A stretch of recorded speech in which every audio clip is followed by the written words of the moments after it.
messieurs de la presse. Mon intervention va s'articuler autour de deux points.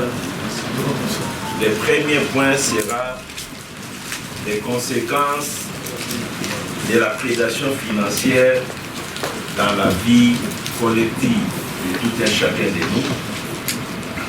Et deuxièmement, je vais parler des stratégies mises en place par l'inspection générale des finances pour mener la lutte contre la prédation financière dans la gestion publique.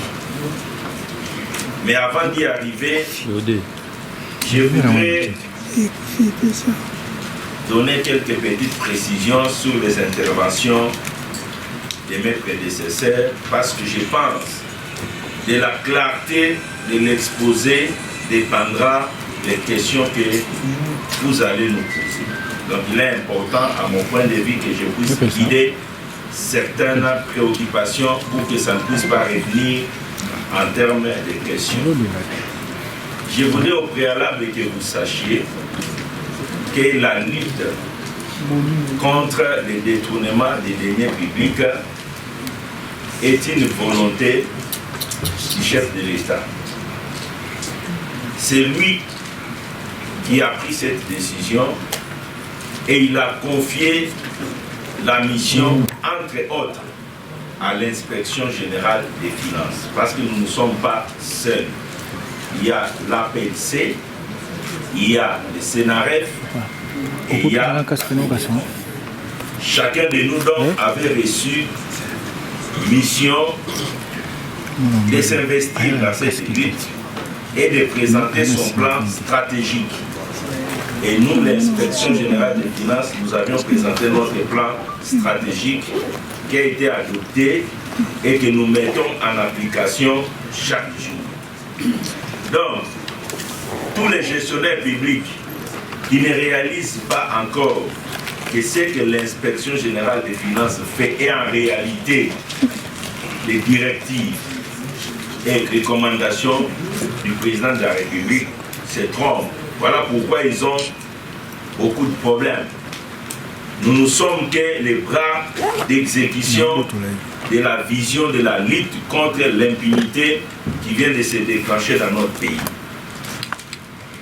Je voudrais donner quelques précisions en commençant rapidement par donner les domaines d'intervention de l'inspection générale des finances, tel que ça a été dit, pour que vous puissiez bien les retenir.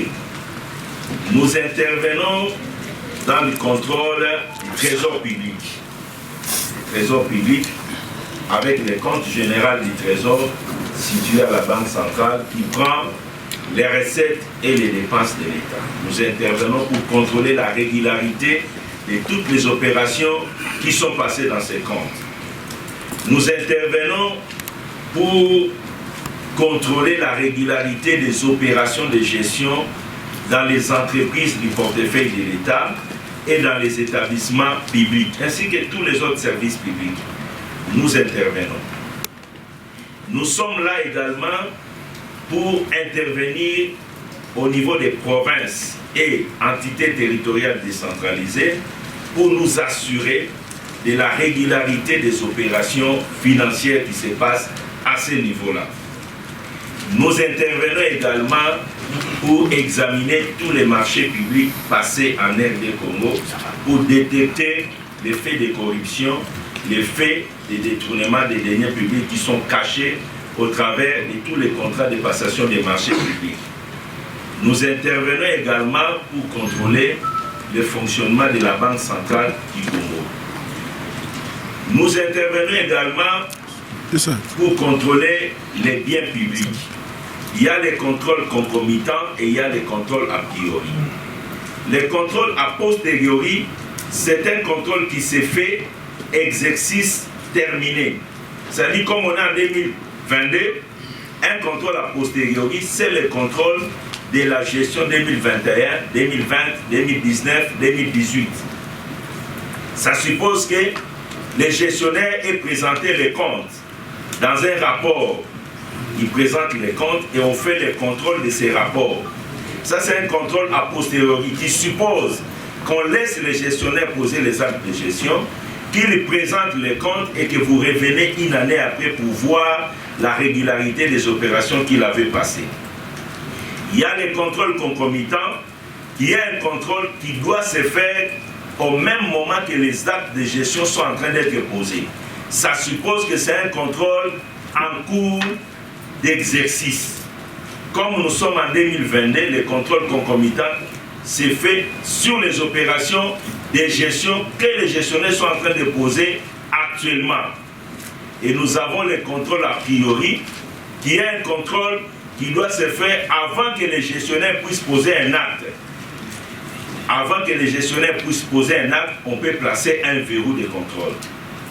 Les choix entre les trois types de contrôle dépendent du degré des antivaleurs constatés dans la gestion publique. Dans des environnements où les gens sont civilisés, ils ont intériorisé l'existence des contrôles, on laisse les contrôles a posteriori. On laisse les gens travailler, présenter les comptes, et vous revenez une année après, 2 ans pour regarder comment ces opérations se sont passées. Et cela suppose que lorsque vous découvrez des faits de mégestion ou des faits de détournement, que vous ayez une justice forte. Parce qu'on suppose que les gens qui ont géré il y a une année ou 2 ans peuvent ne plus être là. Et lorsque vous découvrez les faits, vous devez avoir des mécanismes juridiques efficaces pour les récupérer afin qu'ils puissent répondre des faits constatés. Dans un environnement où les antivaleurs deviennent de plus en plus élevés, partout au monde, on abandonne les contrôles a posteriori, on passe au contrôle concomitant, qui est ton pied, mon pied.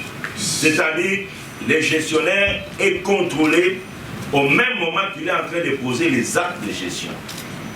Et plus grave, lorsqu'on a atteint des dimensions surélevées, on peut instituer un verrou de contrôle avant les actes de gestion. Comme en Belgique aujourd'hui, les inspecteurs de finances sont dans tous les ministères et ils donnent leur point de vue avant qu'un acte de gestion puisse être posé. Ils sont au niveau des contrôles a priori, avant l'acte de gestion. Et nous, au Congo, nous sommes encore au contrôle concomitant. Et c'est ce contrôle aujourd'hui qui pose un problème parce que nous n'étions pas habitués. On était habitués à un contrôle a posteriori où vous venez pour 1 mois, 2 mois, vous contrôlez quelqu'un, vous allez et vous faites le rapport, et généralement les rapports qui étaient dessinés dans les tiroirs des autorités. Nous avions changé de méthode et je vais revenir là-dessus. Et les contrôles concomitants ont l'avantage d'être permanents et ça peut prendre 2 ans. Lorsqu'on vous prend dans un contrôle concomitant, on peut y rester jusqu'à ce que vous intériorisez la bonne gouvernance. Jusqu'à ce que vous intériorisez les meilleures valeurs de gestion, c'est à ce moment-là qu'on peut lever les contrôles concomitants. Je voudrais également préciser la hiérarchie des contrôles dans notre pays. Nous avons les contrôles tels que le coordonnateur l'a dit, les contrôles parlementaires ou les contrôles politiques, qui est exercé par les parlements, l'Assemblée et le Sénat au travers des commissions économico-financières.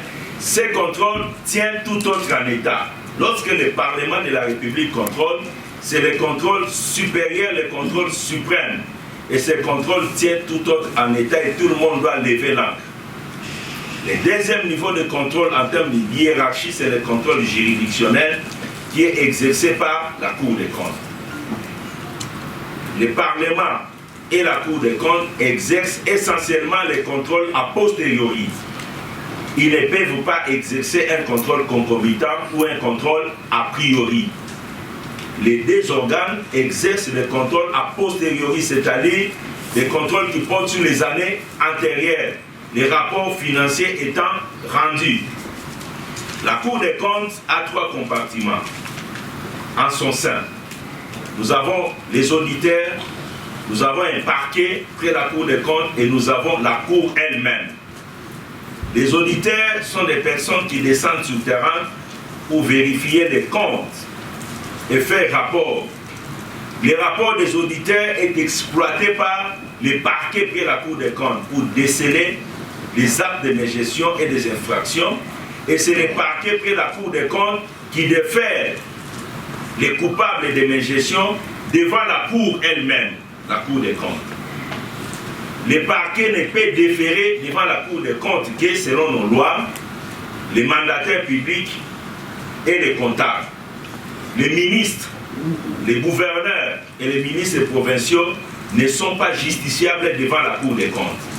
Donc, si la Cour des comptes devra mettre en justice devant sa juridiction les gestionnaires, il ne peut s'agir que des comptables publics ou des mandataires publics, à l'exception des ministres nationaux, des ministres provinciaux et des gouverneurs de province. Je voudrais enfin situer les contrôles de l'inspection générale des finances comme troisième niveau de contrôle. Alors, les lois de la République disent ceci: les contrôles de l'Assemblée tiennent tout autre en état. C'est-à-dire quand l'Assemblée intervient, tout le monde disparaît.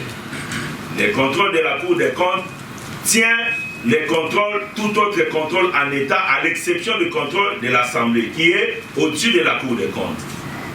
Ça signifie que quand la Cour des comptes intervient, si l'Assemblée est là, la Cour des comptes lève l'angle. Quand la Cour des comptes intervient, l'inspection générale des finances est là, le contrôle de l'inspection sous le volet a posteriori, parce que la Cour des comptes ne fait pas un contrôle concomitant. Sur le volet a posteriori, la Cour des comptes tient le contrôle de l'inspection générale des finances qui est a posteriori à l'État. Et le contrôle de l'inspection générale des finances comme troisième levier de contrôle est supérieur à tous les autres contrôles qui puissent exister au niveau de l'exécutif.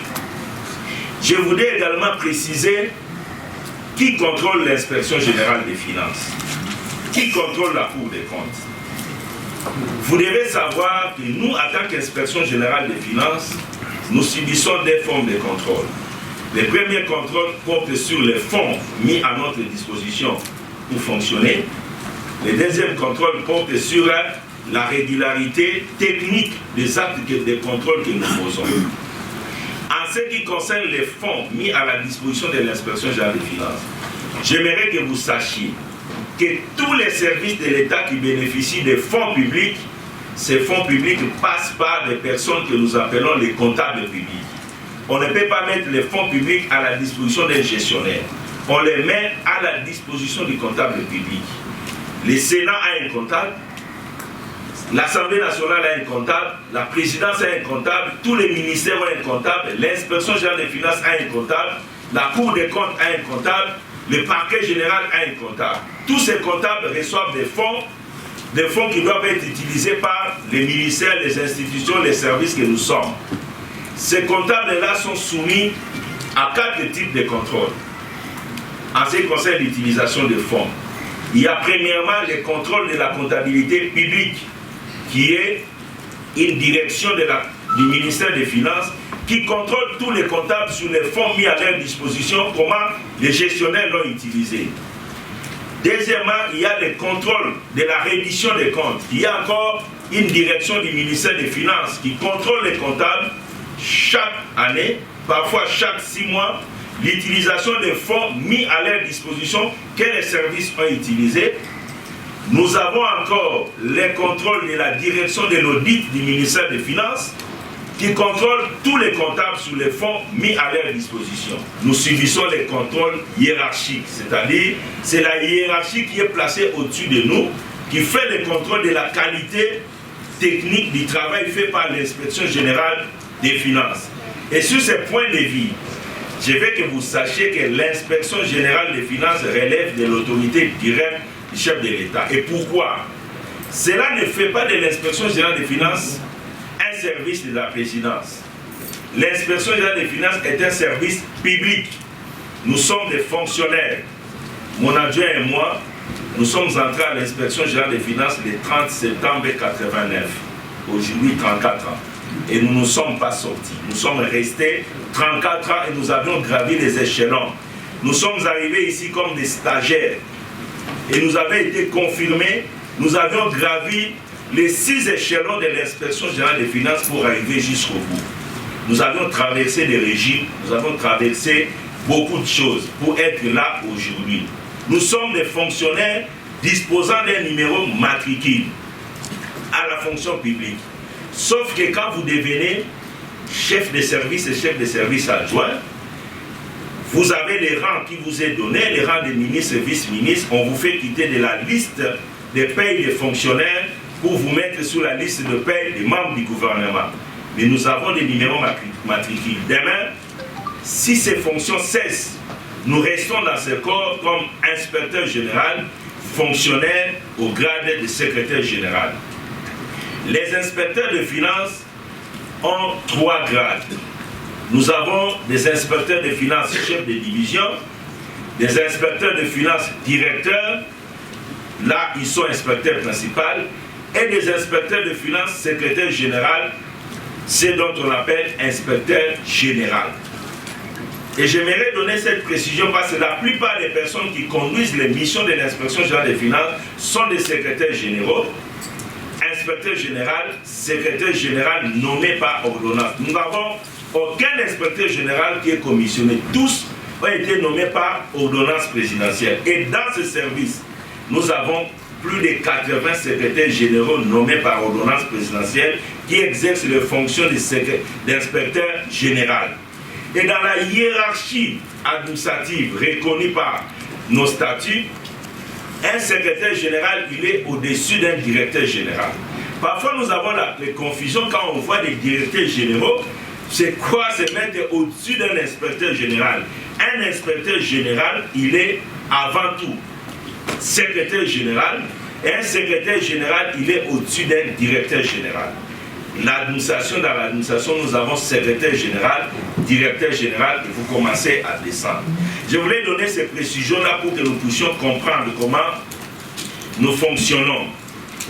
Je voulais également relever une chose avant que je puisse intervenir en ce qui concerne les résultats auxquels nous sommes arrivés. Nous avions voulu porter le contrôle des finances publiques, non pas vers les comptables, qui ne sont que des agents qui subissent. Nous avions voulu porter le contrôle plus haut. Les contrôles devaient être portés vers les gestionnaires, les vrais gestionnaires publics, c'est-à-dire les membres du gouvernement, les mandataires publics ainsi que les gouverneurs. C'est au fait ce que nous avions voulu aujourd'hui porter comme un niveau de contrôle. Je voudrais également, en termes de résultats résumés, que pour nous, c'est pour la première fois dans l'histoire de l'inspection générale des finances qu'en une année, nous ayons mis fin à la prédation dans près de 20 entreprises publiques et nous avions mis hors d'état de nuire plus de 30 mandataires, certains se retrouvant en prison et d'autres en chômage. Je ne me réjouis pas, mais je suis en train de m'expliquer. De l'histoire de notre service, on ne mettait en cause que des comptables ou des directeurs financiers. C'est plus la première fois qu'on a mis les curseurs plus haut et nous avions commencé petit à petit à avoir des résultats. Et c'est pour la première fois que nous avions déclenché les leviers de traduire les auteurs des actes de détournement devant la justice. Ça aussi, je vais expliquer cela. Pourquoi? Parce que l'inspection générale des finances relève de l'autorité directe du chef de l'État, mais les inspecteurs de finances revêtus de la qualité d'OPJ dépendent également du procureur général. Donc, lorsqu'ils exercent leur mission et qu'ils découvrent des actes de détournement qui sont des actes répréhensibles par rapport au code pénal, les inspecteurs des finances sont obligés de saisir le procureur général pour déclencher l'action publique. Et nous avions activé cette réalité-là. Donc nous avons cette double dépendance où nous relevons de l'autorité directe du chef de l'État sur le plan administratif et nous relevons du procureur général pour activer les poursuites en cas de découverte des actes de détournement. Pourquoi nous relevons de l'autorité directe du chef de l'État? Nous relevons de l'autorité directe du chef de l'État parce que de l'histoire de l'inspection générale des finances, l'inefficacité de ces services était également due à sa dépendance. Vous ne pouvez pas lutter contre la corruption et le détournement lorsque vous êtes un service, vous dépendez d'un membre du gouvernement. Faux, c'était illusoire. Voilà pour nous l'une des raisons. Ce n'est pas nous qui avions décidé que l'inspection quitte la dépendance au niveau du gouvernement pour être au niveau du président de la République, mais c'est une décision qui remonte de 2009. L'inspection générale des finances relève de l'autorité du président de la République depuis 2009. Ce n'est pas aujourd'hui. Et les gens qui ont travaillé pour ça ont estimé que ce serait beaucoup plus efficace de se mettre au-dessus des personnes qui sont impliquées dans la gestion pour qu'on se situe un peu plus haut, afin d'avoir vraiment une autonomie dans l'exercice de la fonction de contrôle. Je voudrais également dire que nous avions beaucoup contribué pour mettre fin à la cacophonie constatée dans la gestion des finances publiques. Il y a eu beaucoup de choses que nous avions constatées et nous avions décidé de nous impliquer au péril de notre vie et parfois des menaces. Nous nous sommes impliqués. Il y a eu beaucoup de phénomènes que nous avions constatés. On vous a parlé des exonérations, des compensations, mais je voudrais ici relever un problème sérieux qui caractérise notre finance publique, les paiements en procédure d'urgence, qui sont des paiements qui ne suivent pas la procédure légale et qui quittent directement le ministère des Finances vers la Banque centrale. Déjà en 2020, nous avons relevé que les dysfonctionnements que nous avons été créés par ces paiements, et nous nous sommes impliqués pour que le gouvernement puisse y mettre fin et définir clairement ce qu'on doit comprendre par dépenses à procédure d'urgence. Je voudrais également rappeler ici que nous avions travaillé en 2020 auprès de tous les opérateurs miniers pour nous assurer du rapatriement des devises d'exportation. On était dans une situation où c'était la foire. Tout le monde exportait les minéraux sans rapatrier les devises. Or, ce sont les rapatriements des devises qui contribuent efficacement à l'amélioration des réserves d'échange. Les réserves d'échange étant les moyens en paiement en devises étrangères dont dispose la Banque centrale pour faire face aux demandes des importateurs, des devises à mettre à la disposition des importateurs. Donc, nous avions influé efficacement sur le rapatriement des devises. Nous avions organisé une mission fin 2020 qui a commencé à donner les résultats et beaucoup d'opérateurs miniers ont intériorisé désormais le contrôle des rapatriements des devises et les devises ont commencé à rentrer dans le pays. Nous avions procédé au contrôle de la Banque centrale, le contrôle qui a découvert les cartes Visa connectées directement au compte général du Trésor dont disposaient certains membres du gouvernement à leur guise, et c'est grâce à l'inspection générale des finances que ces cartes Visa ont été désactivées.